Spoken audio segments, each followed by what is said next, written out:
So, such an important question, even The Clash wrote a song about it. I want more money. I sometimes want to smash the computer screen over my head when people say that to me. It was wanting to change jobs because the company refused to put a tow bar on his company ute. Could it go well for anyone, even if they move? And maybe the most difficult one of all, and that is guilt. And it just becomes so messy. Yeah. Because they're not clear on what they want, they're not clear where they want to go, and whoever shouts the loudest, they listen to. You gotta look after your career, do it the right way. Think carefully, make a decision, and then own it. Hello and welcome to episode 9 of the Phil and Lauren podcast, and our first one for 2025. We're back. Yeah, we're back. It's what's today? 17th, I think, 17th Yes. of January. Yep. And as always, we'll start with the important question, Lauren. So today's question is that many people might be asking themselves at this time of year is, should I stay or should I go? So, such an important question, even The Clash wrote a song about it. Yeah. Well, if you ask the recruiters... Isn't our answer you should always go? No, definitely not. No. Definitely not. No, I thought it would be an interesting episode to do. I think on the back of some experiences that we've had with last year. Yep. With my placements that we make in our recruitment business, and maybe helping some people at various different levels in their career navigate that question. And I think sometimes that the answer to that question is pretty straightforward, and sometimes it can be very complicated. And I think sometimes people, rightly or wrongly, maybe make it more complicated than it needs to be. True. So I thought it'd be worthwhile talking about maybe some of the less obvious things that influences or can influence a decision-making process when you need to change a job or change a career. I guess we're obviously talking about it in the context of commercial construction, but really this topic probably translates to any job or any industry. So I thought if we break it down, if we talk about bad reasons to change a job. So you imagine that, recruiters telling you not to change your job. So bad reasons to change, yep, that's one. I think it's about 50-50 in terms of when this discussion comes up when we tell people. It's true. Yeah, and again, when we give them advice, it's our opinion, right? It's true. And I've told plenty of people, look, you're better off staying where you are. If that's your goal or if that's your concern or your interest, then yeah. Yeah, absolutely. So I think if we talk about bad reasons to go, bad reasons to stay in a job. Very important. Reasons to leave. Good reasons to leave. Good reasons to leave, a reason why you should leave. And I think if we then talk about some of in terms of acting on that decision, the process of resigning and changing a job, how to do it and how not to do it. Because I've definitely seen a lot of processes that's been handled very poorly and leave everyone with a very bad taste in their mouth at the end of it. It's a really good thing to avoid. Yeah, so how to resign and counter offers is always... yes. Yeah. Yes. All right, so let's start with a bad reason to change a job. Yeah. What's number one on your list, Lauren? I want more money. Want more money. Money, definitely. Taken in isolation is often a bad reason to move. And incidentally, when we come to good reasons bad reasons to stay, it's also a bad reason to stay. It's everywhere, isn't it? Yeah. So let's talk about money. If money is the only driver for you to leave, I think I always talk about, and we've probably talked about it in a lot of the other podcasts as well, but I keep saying it to people, there's a difference between a job and a career. Yes. If you're working in commercial construction, and all of the roles, all the people that will be listening to this podcast that are either following a project management path or a construction management, to senior roles in the future, or whether it's you're an estimator or a CA, whatever it might be, you're effectively in a long-term career. Yes, it's different. And I think it's dangerous to look at it just in the short term. If it's just, if you're not necessarily just swapping dollars for hours, particularly in your first few years. Yeah, look, I think money is great. Money is a necessity at times. I mean, we all have bills to pay and mortgages, and times are tough. But it can't be your first priority in terms of career planning. And what I think is really interesting is, sometimes people don't understand market value, and that's why money is an issue. And I have plenty of conversations, particularly with young people, that are like, I'm really happy where I am, but my friend at company C is earning 10 grand more from me, so I'm thinking of making a move. Well, if you're happy where you are and you're learning, to me, that's more important than, a short-term pay bump. And also to, what is your friend having to do for that extra 10 grand? I think if you are, if money is the driver for you looking to move, and you are there's two ways of looking at it. If you are being underpaid in the business that you're currently working in, then the problems more often than not are bigger than just money, because there's a cultural or institutional or whatever you want to call it. There's a fundamental problem with the company that are underpaying people. Look, I think for the most part, I don't think it happens as often anymore as it maybe used to and at certain times in the industry, because the way that even though the market is tougher now than it has been over the last 2 years, companies still can't get away with it. You can't hold on to a good project manager or a good CA and grossly underpay them and hold them. It just doesn't happen. Yeah, no, and look, there are specific types of situations that we'll talk about when we get to the parts of the podcast. But I think the bottom line is, most people are being paid market rate or a reasonably fair thing. If not, you can have conversations about it rather than leave.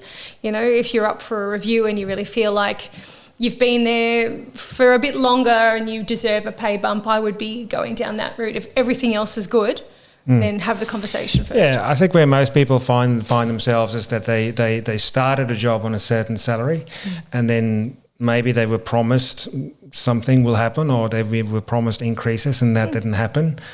So I guess empty promises, or they've just been in a company for a long time and they haven't mentioned anything, and they kind of, I've spoken to someone recently last year that's been with a company for like 8 years, and it's the only company that they've ever worked in, and salary was never at the front of their mind. And when they told me how much they were on, I nearly fell off my chair, because they were probably being paid a good sort of 30-40 grand under what they should be. But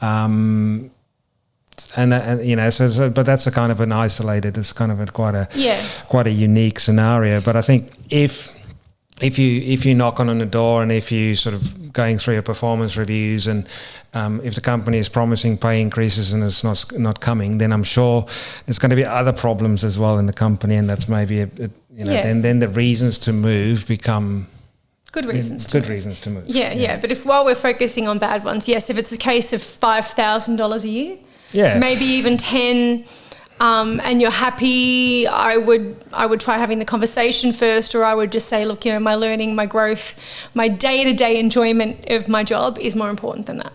If me as a recruiter call up someone and we start as a headhunting call, and you talk to them, and the first thing is like, well, how much? I'm really happy where I am, but how much is it paying? And if it pays an extra 10 grand, then I'll listen. Yeah. To me, I'm very quickly become not so interested in that person anymore. Oh yeah. Well, that's not a person that's really looking for a new job, is it? So moving on to the next one, it ties kind of into the same. Maybe there's a link between the two. Of course, is impatience. Yeah. It's like, and it particularly happens with people in their first 5 years of their career. Young people, they've been a graduate, and then they've started in a graduate role, and then 18 months later they want to start. They believe that they're ready to be a project manager, and the business don't see them as the PM yet. They still have a way to go, but most won't, by the way, at that point. But yeah. Maybe not 18 months later. Forget about the timeline. Sort of giving an extreme example, but we've seen people like that. To be fair, we have seen that. But I guess it's an impatience of chasing titles and things that you want to run before you can walk, and then people start to look for other opportunities to get a title, or to get a fast track their career. I think that's very dangerous. I think it can be too, because often those. If you go somewhere that's going to fast track you, do you have the support to be successful?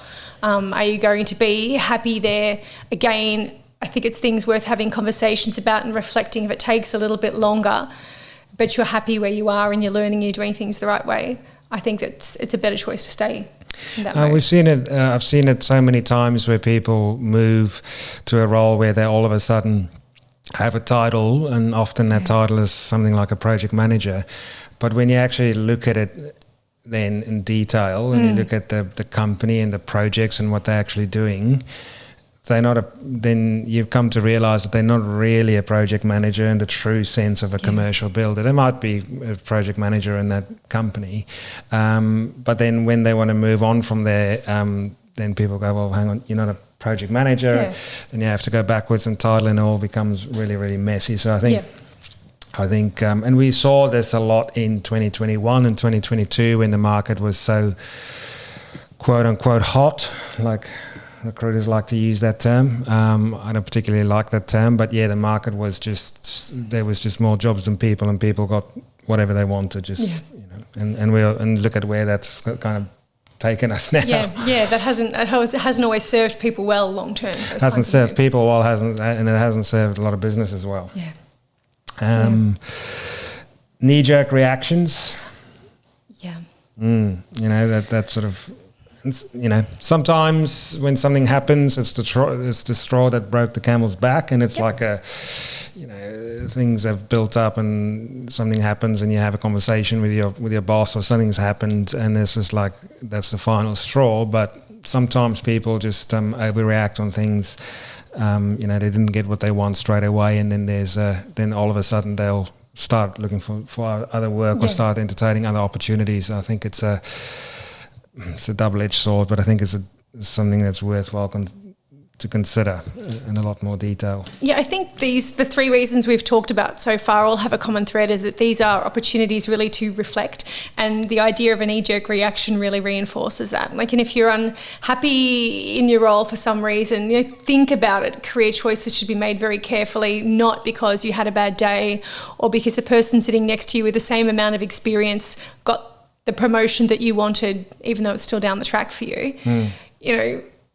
Think carefully is all I would say, and I agree with you. Again, terrible reason to leave if it's just a one-off thing, or a thing that will be resolved at some point, or something you can get feedback on. Next one I've put down here is those tire kickers. We as recruiters again see it a lot, where you speak to someone and they go, oh look, I'm pretty happy where I am, but always happy to see what's out there, always open to an opportunity, or never say no to a good opportunity. So, let me know what you've got. Or if it pays 10 grand, 20 grand more, I sometimes want to smash the computer screen over my head when people say that to me, because it's like, if your conversation goes, look, I'm happy where I am, I'm not moving, but what have you got, kind of thing. And it's like, well, that's not a conversation worth having, because we're doing it for the wrong reasons, and we're kind of wasting each other's time. It's not going to go well for anyone. Even if they move, that's probably not going to go well for anyone. But I think we had this discussion in preparation for the episode yesterday, and I thought, it was maybe worth talking. You got people on a spectrum of, I guess, how they interpret or how they view loyalty towards a business. I think on one end of the spectrum you got people that are fiercely loyal, and I think those people, if you go back to the 50s and 60s and 70s, it was quite common for people to just have one job. I think my grandfather had one job his entire life. He started there when he was 16 and he retired when he was 65 and never went anywhere else. I think that's we don't see that anymore. It's rare. It's very rare. And I also don't think that's necessarily the best way in today's day and age to run a career. That's so that's one end of a extreme end of loyalty that I don't think serves. It's probably a very unique set of circumstances or scenario where that can actually serve everyone well. And then on the complete other end of the spectrum, you've got people that will just move for anything. Maybe I'll tell a quick story I just thought it was funny. Like when I first started doing permanent recruitment in Australia, when I moved over from the UK, I was running a desk where I was recruiting air conditioning service technicians, and they were incredibly difficult to find because there was a lot of this probably still is today, a lot of demand for that skill set, and there's just not enough experienced technicians on there, especially people that work in commercial high-rise air conditioning units. And I had a guy that that was wanting to change jobs because the company refused to put a tow bar on his company ute. Because he bought a boat, and then he wanted to take the boat out, and he's like, well, I'm not putting your ute, I'm not putting a tow bar on it. And they're like, well, you don't need a tow bar on it. And they're like, well, I'm not paying for it. So he left. Right. So, okay. So that's, I don't think we see anything like that with, again, in our career-driven commercial construction world. But some people will just move for whatever. Yeah. And I think that's probably, so I digress, but people fit into this sort of spectrum. So I think there's real value in having a considered decision-making process and making the decision very much to leave. And I think we'll talk about it a bit later on when we talk about how to resign and talk about maybe best practice in terms of this decision-making process. But if the decision is driven by a career move or a decision that goes beyond just the very short term, surely that's the best way of doing it. Oh, look, absolutely. And the little short-term games people make by getting their tow bar or getting a 5K pay bump every now and then, I mean, that starts to have an impact on your CV as well, and that's worth thinking about too. Like if you're consistently moving, people start to take a look and go, well, what's wrong here? Will you leave here in 6 months' time as well? And that lessens your employment opportunities in the future. So, but you're also almost always going to end up with a company that is not as good as you want them to be, because why? They're overpaying you. Yeah. And again, we saw that at a point in time in the market where people would pay people that are basically not much more than a graduate, like 100 grand, but but they're going to expect their 100 grand's worth out of you, and you're not going to have the support and everything that you need. You might be lucky and turn it around if you're really, really good and fall on your feet, but I just don't. I think it's a risky move to make. So I think coming back to bad decisions, these people that would just move for, if you pay me an extra $5,000, I'll listen. And it ties into delusion of grandeur, chasing titles, which probably ties into the impatience thing. It's like, well, if there's a project management role out there, then call me. But then you go, well, hang on, but you've only graduated 2 years ago. Yeah. Yeah. All right. So if we move on to poor reasons to stay. Yeah. Okay. So we talk to a lot of people in the industry, people that are making that choice, or they're on the cusp. They're not sure what they're doing. So it's a stay or go situation. But people that choose to stay, and it's a bad choice, or it's for bad reasons. What do you think is the number one? Same question you asked me. What's the number one bad reason that people stay in jobs that they probably should leave? Number one reason, I think it's difficult to come up with a number one reason. I think money is a bad reason again. It's always money. money and guilt. Money, I think they've maybe opposite ends of a spectrum again. So let's talk about money, because we started with money. Money talks. Money is the first thing. One of the most emotionally charged things that we talk about when we talk about moving. How much is it paying? What's the money? Yeah. But just as it is a bad reason to stay, I think it's an equally bad reason. A bad reason to leave is equally a bad reason to stay. Yeah. And maybe give a couple of examples that I've experienced in the last couple of years, where people, and this is where the golden handcuffs thing come in, right? It's like someone. I recently worked with someone that worked with a business, and I won't want to mention too many details here. Let's just try and keep it as vague as possible. But this person worked in a business that, for a particular reason, had a really niche. There's a niche market segment, and there wasn't too many options around for where they lived, where it was in terms of where else they could take their career, where else they could work. Sure. Yeah. So they worked for this business.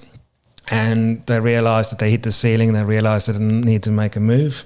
They went and interviewed around the place. They got 2 offers, and they went and resigned, and they got counter-offered an extra, however it was at that time, 10, 20 grand to stay. Yeah. So they stayed because, again, bought the house, all this sort of stuff. 2 years later, they realised they now really hit the ceiling. Like they're kind of still doing the same thing. They haven't really learned anything. Their skill set haven't increased in that 2 years because it's just been the same thing, same project, same people, same business. Went through the process again, and also in that interim, in that 2 years, they had another pay rise.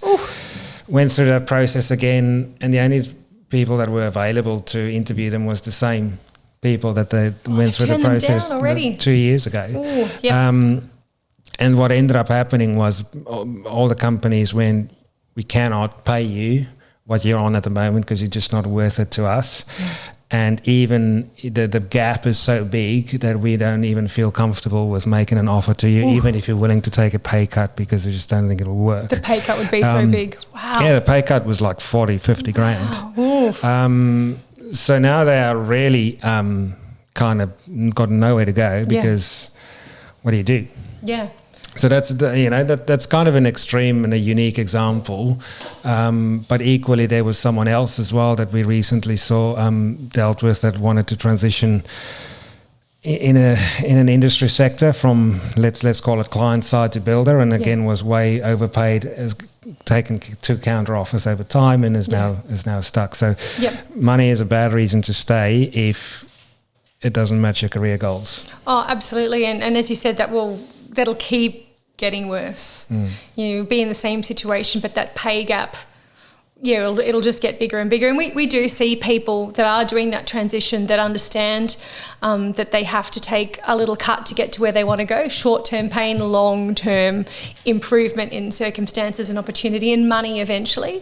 And I think in those cases, that's the smart choice. But staying just for the pay, even though the career goal is to be elsewhere, can be very, very limiting. It takes me to the next one that I think is a big one and maybe the most difficult one of all, and that is guilt. Oh, okay. Say a bit more about that. Guilt. Guilt really comes in where you have a really good relationship with your employer.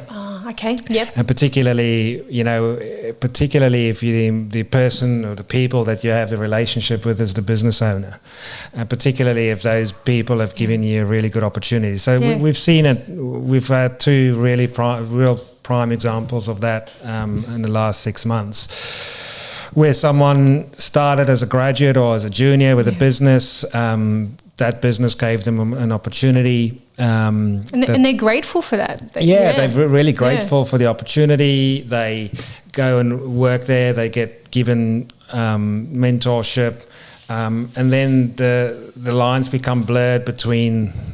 Then it's a friendship sometimes, So, you go to your business, your boss's wedding, and you go to their birthday parties, and their kids and all of this sort of stuff. Yeah, that's awkward. And then what happens then? And then also, perhaps you're an integral part of the team. Yes. And you're so ingrained in the business that you know what the impact will have on the business when you leave. Yeah. But now it's not just the impact on the business, the impact you're going to have on John and John's wife, because, and that becomes really, really difficult. Yeah. Who you may want to stay friends with, or you just feel bad going in there and go, I'm so grateful for everything you've done, but now I'd like to move on. And we've seen examples where that relationship then starts to become strained because the employee wants more than the business can offer. Yeah. Maybe the employee is asking more of the business in terms of growth or opportunity. Maybe the employee has got an appetite to grow to an environment that goes beyond what the business owner wants the business to be, right? So, sure, yeah. And if there's not an environment there where there's an open dialogue about this, and again we'll come to it in a moment, but there's a very obvious way to handle this, and that's just to be upfront and have that conversation. But sometimes small business owners like that can be very hot-headed, and if the personality of the business owner is of such that you'd be seen as a traitor, you leave, and it's this sort of whole emotional game of, well, you wouldn't be where you are if I didn't help you, or if it wasn't for me, you wouldn't be here, kind of thing. Then that's very difficult. It is difficult, and I understand that. But you're right, it is the wrong reason to stay, because either the choice that you're making here is between like not rocking the boat for yourself personally, or for them, who you care about, but also swallowing a career that isn't what you want. The ideal situation there would be, yes, to protect both of those things. But if someone isn't happy for you to just say, I've really appreciated everything that you've given me, but I think I need to move in this direction, then is that a relationship worth sacrificing so much for? Yeah, exactly. So I think I've painted a very extreme scenario with this business owner, but it happens even when it's just your manager, you could be a CA and you got a really good relationship with your PM, and for whatever reason it's time to move, and that your PM's life's going to be really hard, or they're going to be really upset. So it could even be just as simple as that. Or sometimes the guilt is also not justified, or sometimes people feel guilty about going to do the resignation, but in reality, it'll be fine. They go, fair enough, mate. We understand you want to move on. Best wishes. Best of luck to you. Yeah. We won't stand in your way. I think guilt is a bad reason to stay, but I think then you need to, if this is your scenario, I think you need to be very clear on your decision making process, and why you're doing it, and doing it for the right reasons, and then doing it in the right way that you can do the best you can to maintain that relationship. And understand that ultimately your job is something that you go to, it's a career, it's long term, it's every single day. You have to be doing what makes you happy, and sometimes you're going to disappoint people and make choices that don't suit others. But if you're clear on what you want and you do it in a way that is sensitive and tactful, it can be done. We'll come back to it in a moment, but let's move on to the other one, is comfort.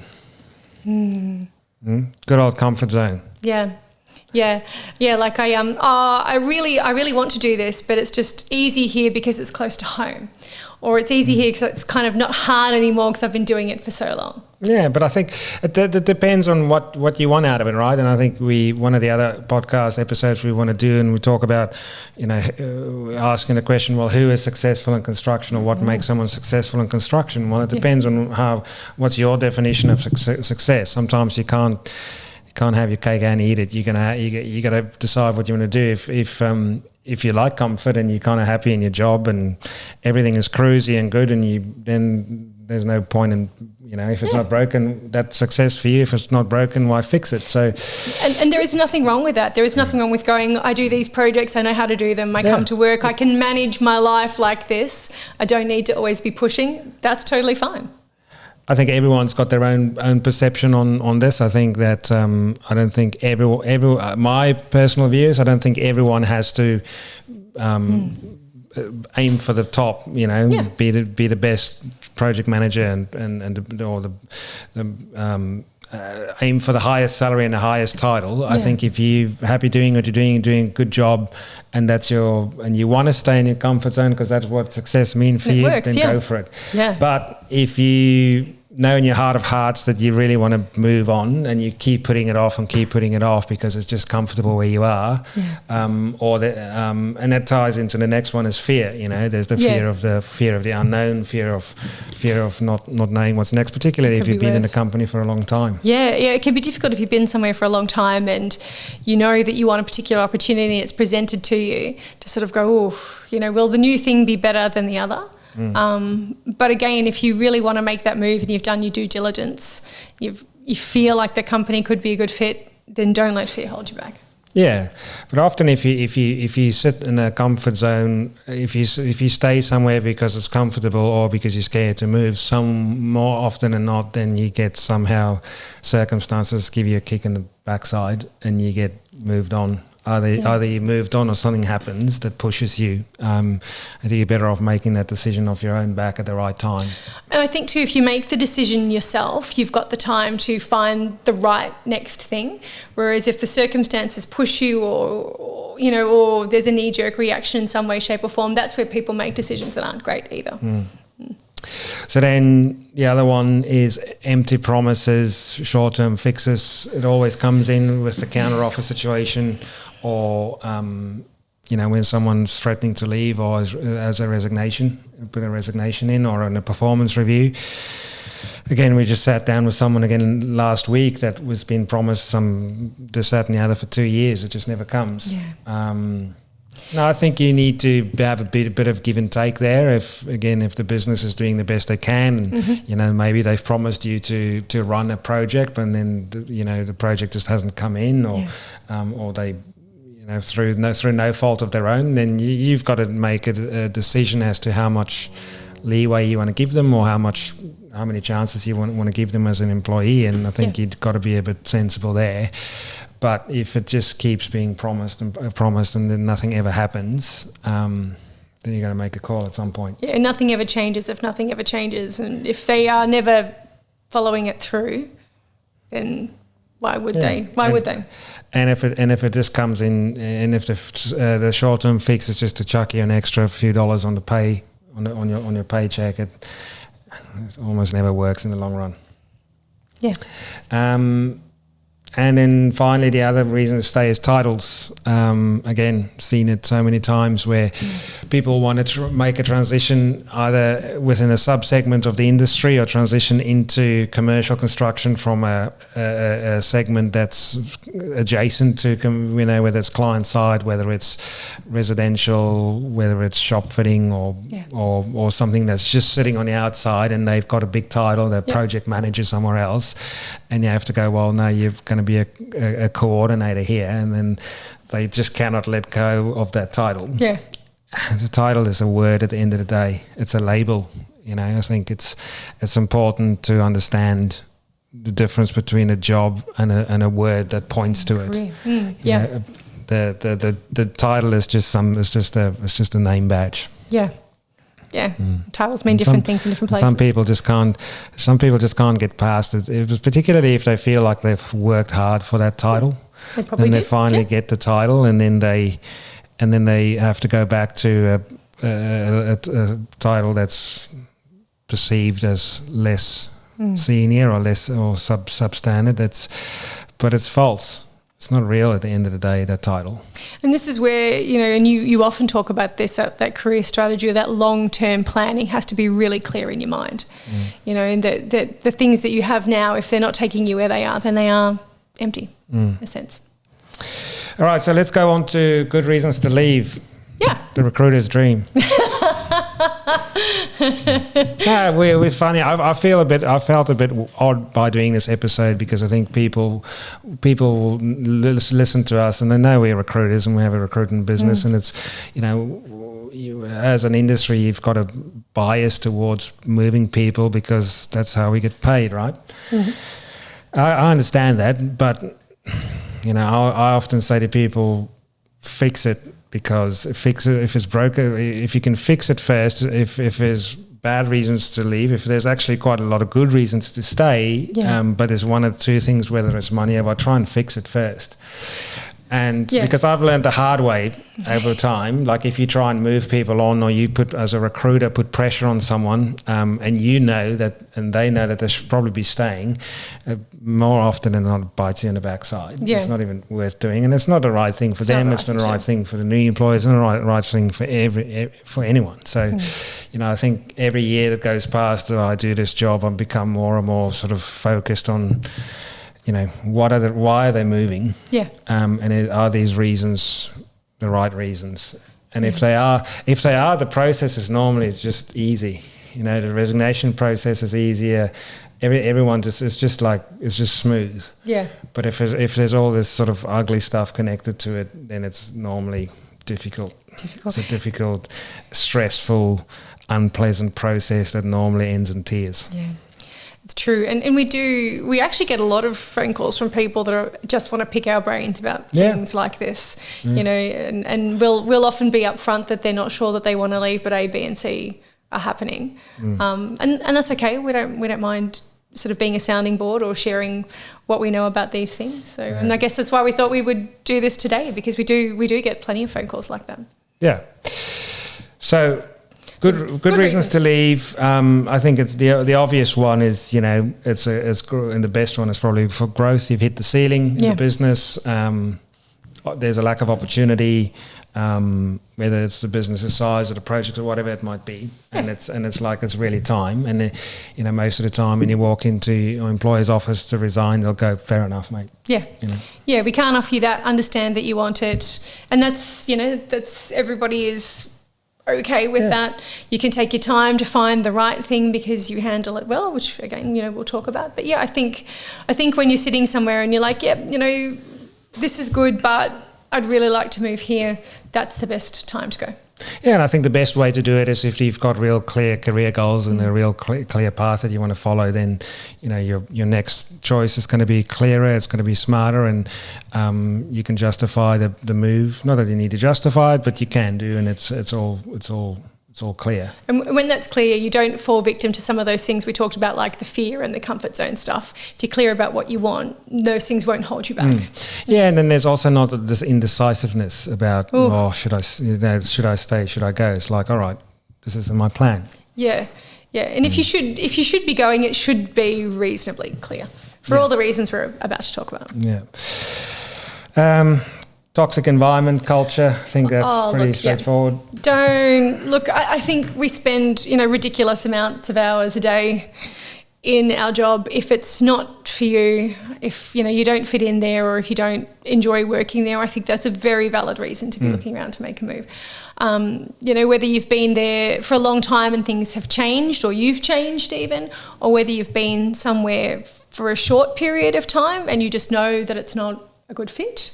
Even though, you know, we've talked about lots of short changes not looking good on a CV, you know, if the story is this just wasn't the right fit because, you know, it worked in a different way than I expected, or I thought I'd be able to manage the travel, or I thought I was doing this but I come in and I'm doing that. Sometimes the best thing to do is to just say, hey, you know, this isn't working. Really appreciate it, but it's time to move on. Look, sometimes the culture of a place could be quote unquote toxic, and it's just this is a bad place to work. But sometimes it's a bit more complicated than that. Sometimes the place itself isn't bad, or the people isn't bad. Maybe it's from an operation, a practical point of view. It's just the way that they work isn't in line with what you want. Maybe use someone who's a bit more fluid in how you run your projects, and this business has far too many I's that need dotted and T's crossed, and, you know, you need 14 people to sign off when you want to buy a box of paper clips. That sometimes that's just how businesses work, and it's successful for them, but that's sort of, it's really draining on you, and that could be a reason. And vice versa.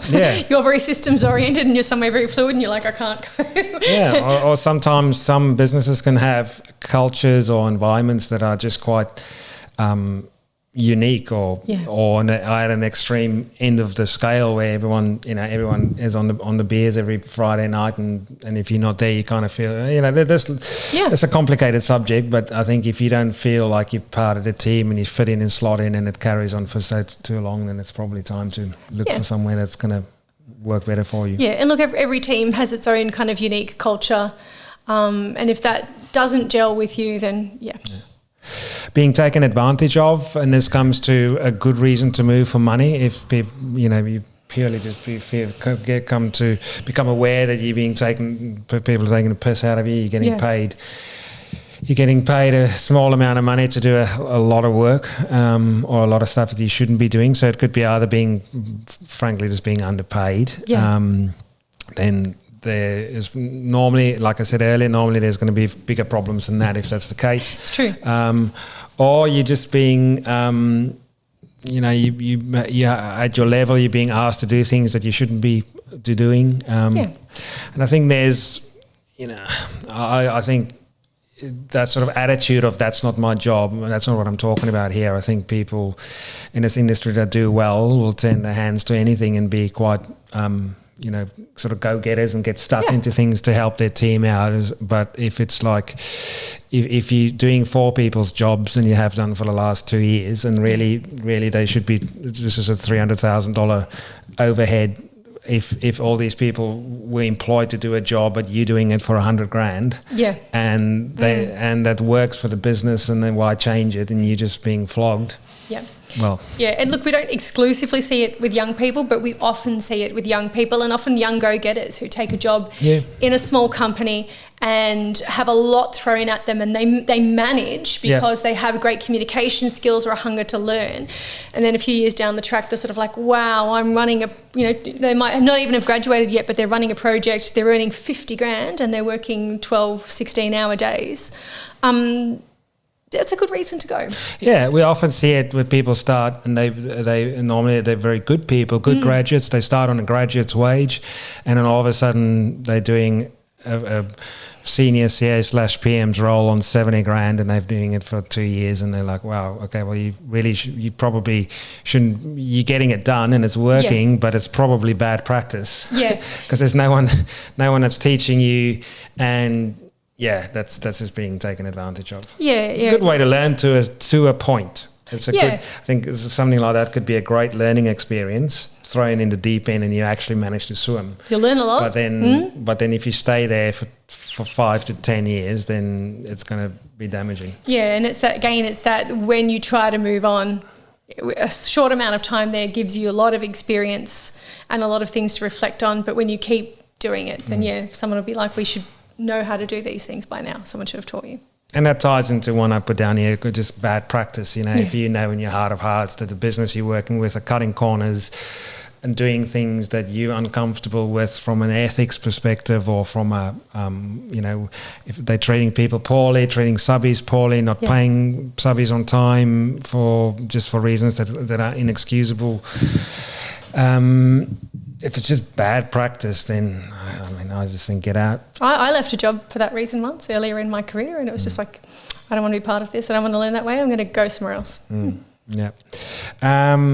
And then if an opportunity, there's career goals again. If the opportunity is not matching where you want to go, then you gotta look after your career, do it the right way, do the transition the right way, and get at the right time, get in line with where you want to go if you've got some clear career goals. So I think those covers all of the sort of main reasons that we want to discuss. I want to keep this wrap it up in the next 8 minutes or so. So let's talk about how to resign or just manage this whole process. And I just had this discussion with someone recently that sort of falls into that guilt category, where there's a real close relationship and there's this sort of real feeling of just feeling guilty of leaving. I think the best way to do it that way is that if you can have the conversation as early as possible. If you're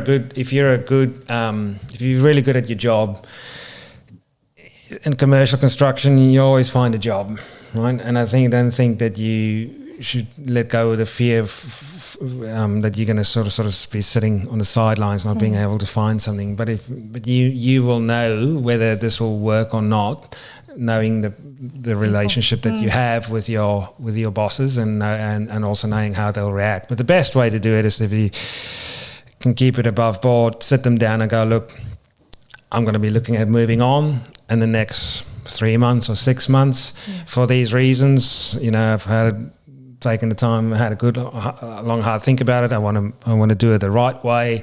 I want to do the right handover. I don't want to leave you in a lurch. This is not a personal, all that stuff. And if you can do it that way, then the referencing is easier, because when people call for references and they can recommend you, and it's just you have your leaving party, and then you can still go to the family events if that's the case. That's the best way of doing it. No, it's not always possible. No, it's not. But you can make it more possible in the way that you do it. Like you said, if you do it early and you don't give them the sense that, oh, look, I haven't told you, but I want this kind of a role, and I've got one now, so I'm off, and it's all a bit of a shock. But if you're open when you're starting to think about making the move, I think it's better for everyone. Yeah. Including yourself. Yeah. So the other thing that I really want to focus on is the decision-making process. I am just real firm believer that you've got to make this decision and make this decision in a clear-cut way before you start to mess around with people and before you start really going to interviews. I think if you sort of half in, half out, sort of just tire kick and see what's out there, and then you go to an interview and then it sort of feels exciting, but you're not quite really sure, it becomes an absolute nightmare for everyone involved. Yeah. Look, I think if you're going to, for all of the reasons we've talked about, because you're protecting your relationships and you also will alienate companies if you say that you're going to go there and then don't end up going because of all of these other things that happen. Companies you might want to work with in the future put a bad taste in their mouths. But I think you think carefully, make a decision and then own it. And we wanted to talk a little bit about counter offers here. And we know that there are people out there that will look for another role purely to try and get more money where they are. Yeah, they just use it as leverage. I don't think that's a great idea. I think have the conversation, don't use the leverage, because I think that damages trust in a number of areas and not just where you're working now. But if you own it, the decision is right for you, don't be swayed by a counteroffer. Because if you've had the conversations about these are things that you're looking for and it wasn't on the table beforehand, don't stay because they say I'll give it to you in 3 months. Well, I think if you're able to make the decision for the right reasons, like if it's a career-driven decision for growth, or it's a decision where you've kind of going to leave for whatever these reasons are, the earlier you can make the decision in your own mind and be clear about it and go, look, I'm leaving, but it doesn't have to be today or Monday. Then you give yourself more options and more time to find the right thing. Absolutely. And it's clearer in your head. And then when you've made a decision and you know what you're looking for, you're more likely to find it. And then when you go into the resignation process, if it's not a scenario where you had this open and upfront conversation that I've just mentioned, I think that only applies to a certain circumstance. But if you like going into the resignation process, you can be quite clear about it, and you don't have to be all like, when people go in and resign and they say, oh look, we want to keep you, what can we do? And you sort of, I don't know. As soon as you open that door of uncertainty and they'll say, oh, look, just take the weekend to think about it, and then you hold off signing the contract, and it just becomes so messy. Yeah. But if you've already made the decision 2 months ago or a month ago that this is what you're doing, then you kind of like, Rick, thanks for everything. Yeah. This is happening. I want to leave here on in the best of circumstances. I think it's also really important to have that decision clear in your mind if, when you go in to have that conversation about resigning, it gets nasty. And some people will, and sometimes you won't know to expect it. But if you're clear on your decision, that just gives you that inner confidence to go, I'm sorry you feel that way, but this is the decision that I've made. I'm sorry you feel that way, but the decision is made.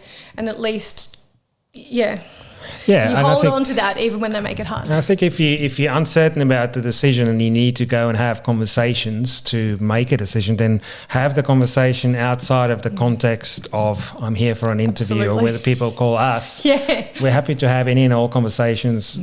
No pressure. Or then go and talk to people, but anyway, the fundamental thing here is make the decision and then move forward. It doesn't always. Nothing ever works as perfectly as we make it out to be here. Life's messy, careers are messy, and the whole thing can get messy. But I just find people make it so much more messier than it needs to be often because they're indecisive and they like being pulled from pillar to post because it's a bit of extra money here or there or this or that because they're not clear on what they want. They're not clear on where they want to go. And whoever shouts the loudest, they'll listen to.